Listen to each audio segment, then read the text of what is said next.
सो hey everyone Radhe Radhe. तो आपण मैंने निश्चय भावुवे कि एत बड़ खराटे आम माँ झील कान को लेकिन कुआड़े बाहर ताहले शुणु।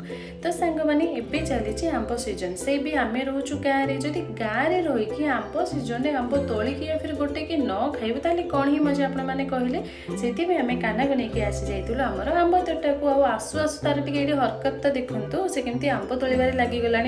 हाँ लगे भी केमती आंब खिया काना जेहेतु ना तो से माँ पुओ ये तार आंब तोड़ाई बहुत ट्राए कले बट पारे से लास्ट मत ही जंप करके धरवाई पड़ा।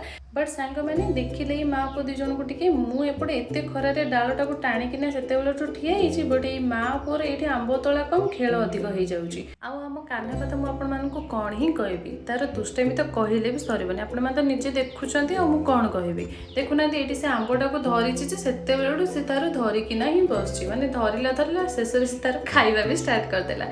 सेटा जेहेतु कंचा आंब थिला से माँ ताको तलकू नहीं गले। तो फ्रेंड से आंबटा कंचा थिला बोली माँ सिना ताको तोलिकी देलेनि बट कहीं के जाने मो मनटा जमा भी मानिलानी मो काना एते टाइम से आंब सहित खेलिला एते टाइम धरिकी बसला से मुझे ताको तोलिकी देती।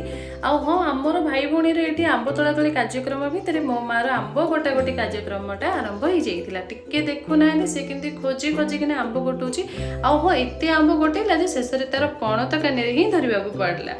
कौन सांग मैंने एतिक मो मार आंब गोटा कार्यक्रमटा सरीगला बोली आपण मैंने भावुं कि आपण मैंने भूल भावुं टी देखुना से डालटा सैड करके सारा आंब गोटे सारे आउ हाँ आंब गुड़ाक जी माने देखिबारे जी टेस्टी लगुच ना सांग मैंने एक्चुअली से रियली बहुत टेस्ट लगे। आ तो यही आंब गछ ना हूँ चीनी आंब।